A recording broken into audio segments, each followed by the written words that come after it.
What's up, everybody? Jim Dexter, Tactically Sound Training Center and Walther Defense Division. Got something pretty cool and brand new to talk to you guys about today, and you're going to see it for the first time as I see it. We're going to go ahead and install this here today. This is the Parker Mountain Machine Integrated Drop-In Rear Sight, or IDRS. It's been being talked about for a while, and it is ready now. I've got the Trijicon SRO RMR optic version. It's also going to come in a Delta Point Pro version. So I'll show this to you guys. We'll get it all set up and on here on my Walther Q4SF X Comp slide. Oh yeah, we're probably going to have to talk about that later too. So as we look at this IDRS, so what is it? Why is it? Well, it is exactly as the acronym stands for. It's an integrated drop-in rear sight. So I'll punch this out here.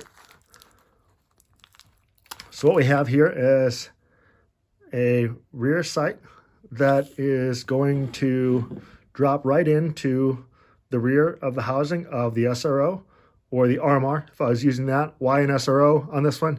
Because I felt like it. You guys can debate optics in the comments if you'd like. Just remember, if you debate something, be talking about it from a position of experience, or somebody's going to come in and spank you with firsthand knowledge. So as I get set up here, comes with the wrench that you need and the drop-in sight. So why this IDRS? Well, it's another option, first off, for you to have a rear sight setup or an integrated iron sight setup. Some plates don't have rear sights. For example, the Q4 TAC doesn't come with an integrated backup sight on it, so this is a direct mount option for your optic. You simply don't want to put in a new set of suppressor height sights. A bunch of various different reasons as to why we're going to utilize a system like this. Or you got an X-Comp system that doesn't have the rear sight in there because they utilize that space a little bit differently. You can get this drop-in sight. So I'm gonna just remove the screws here on this.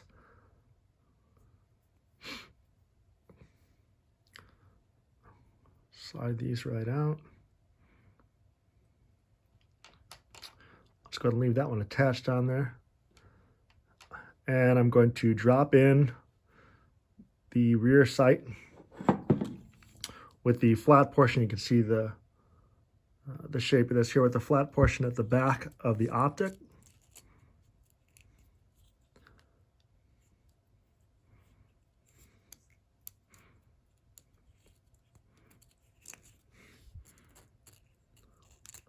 Press that right down in there, and it is the exact size of the cutout that is back in here, and it utilizes the drainage screw area, or the drainage hole area for the screws. You can see that it's aligned there because I can see all the way through.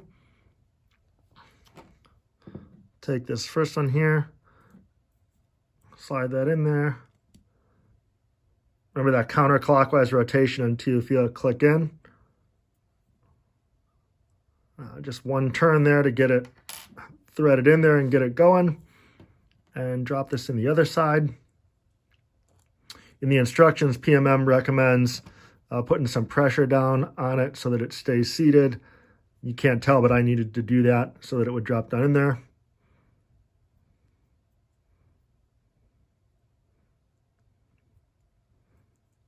Get that countersink in there, and we're off.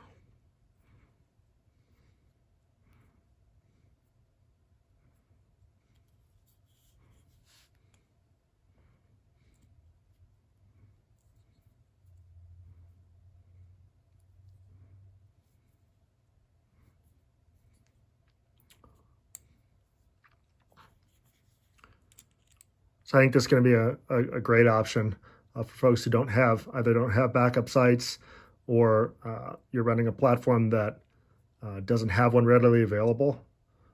So, I mean, optics are a thing now for just about any type of gun, but there isn't always that set available of those suppressor height sights. But you still want to be running something so you have a backup sighting system on there. So that's as easy as that is. Screwed right in there. Just barely sub-flush is what they recommend. And now I have a nice set of backup iron sights along with that optic. Sits in there really nicely. I really dig it. I think it's going to be really cool, and I think that it is a great option. So get ready for that to be available through Parker Mountain Machine. Again, this is the PMM IDRS, the integrated drop-in rear sight. It'll be available for RMR, SRO, and Delta Point Pro. Check it out. Remember though, get trained, stay equipped, and be willing.